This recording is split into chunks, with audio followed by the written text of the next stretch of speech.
రేవంత్ సర్కార్ కు బీఆర్ఎస్ అధినేత కేసీఆర్ స్ట్రాంగ్ వార్నింగ్ ఇచ్చారు. జహీరాబాద్ బీఆర్ఎస్ నియోజకవర్గ నాయకులతో సమావేశమైన కేసీఆర్ రేవంత్ ప్రభుత్వాన్ని హెచ్చరించారు.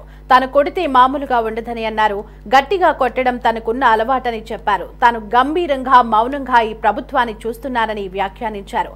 తెలంగాణ శక్తి ఏంటో కాంగ్రెస్ వాళ్లకు చూపించి మెడలు వంచుదామన్నారు. కాంగ్రెస్ వాళ్లు ప్రజలు కొట్టేటట్లు ఉన్నారని కేసీఆర్ వ్యాఖ్యానించారు. మంది మాటలు పట్టుకొని మారమానం పోతే మళ్ళీ చివరికి ఇల్లు కాలిపోతారు. వీళ్ళని నమ్మితే అమాంతం మింగుతారు, మోసపోతాం. రైతు బంధుకు రామరామ అంటారు, దళిత బంధుకు జైబీం అంటారు. వీళ్ళు ముంచుతారా ఆయన అని చెప్పినండి. ఆయన వాడు తులం బంగారం ఇంత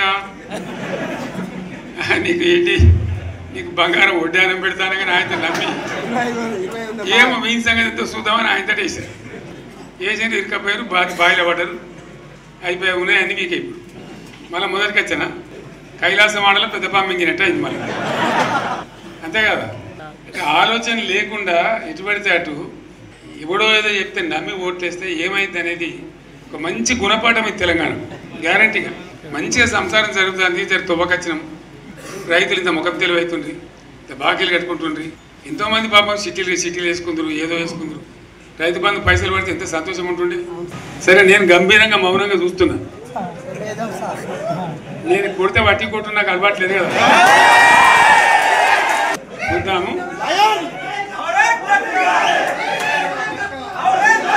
ఒక 4 రోజులు కానీ అన్నట్టుగా నేను చూస్తా ఉన్నా. కానీ మనోళ్ళందరూ కూడా ప్రతిపాదిస్తున్నది ఏంటంటే, 1 సంవత్సరం జరిగిపోయింది.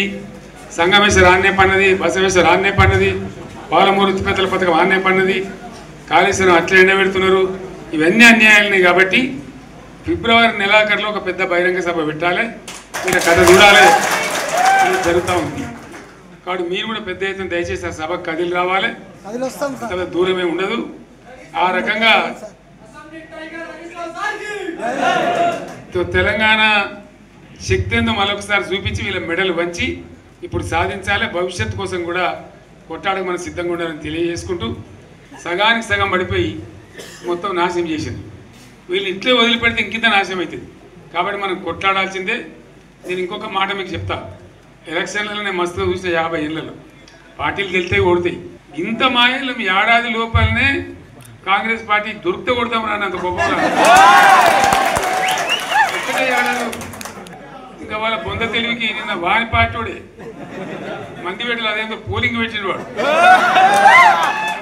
అదే నేను ఏమంటున్నా అంటే, ఫామ్ హౌస్ అంటే ఇక్కడ ఏముంటుంది, వారి ఉంటుంది, మక్కు ఉంటుంది, అల్లం ఉంటుంది. కాంగ్రెస్ వాళ్ళు అయితే మనిషి చేస్తే పారబడి తవ్వచ్చు కూడా లంగత. దీన్ని ఫామ్ హౌస్ అని మనం బదనాం చేసి, అంతే కదా. నేను ఏమంటున్నా అంటే, అన్ని మప్పులు వీడిపోయినట్టు ప్రజలకు అన్నీ తెలిసిపోతున్నాయి. మంచి ఏంది, చెడ్డ ఏంది, ఏం జరిగింది అన్నీ ఇంకా ఘోరమైతే నేను చెప్తున్నా. వీళ్ళ తెలివితక్కువతనానికి ఏమైంది, నిన్న మొన్న రిపోర్ట్ వచ్చింది. Comptroller and auditor general of India అని కాగ్ అంటారు దాన్ని. కాగ్ రిపోర్ట్ వచ్చింది. పోయిన సంవత్సరం మన గవర్నమెంట్లో వచ్చిన ఆదాయం కంటే 13,000 కోట్ల రూపాయల ఆదాయం తగ్గిపోయింది. ఇంకా మార్చి పోయే వరకల్లా ఇంకో 3-4 వేల కోట్లు అవుతుంది. అంటే 15,000 కోట్ల ఆదాయం పోతుంది. మన గవర్నమెంట్ ఉన్నప్పుడు ప్రతి ఏడాది 15,000 కోట్లు పెంచుకుంటూ పోయినాయి, చెప్పేసుకుంటూ పోయింది. ఏడాది 10 నుంచి 15,000 కోట్ల ఆదాయం పెరిగేది మన టైంలో. అంత జాగ్రత్తగా మనం వ్యవహారం చేస్తాం. ఇలా ఉల్టా 15,000 కోట్లు పడిపోయింది. ఇంకా వాడేమిస్తాడుగా.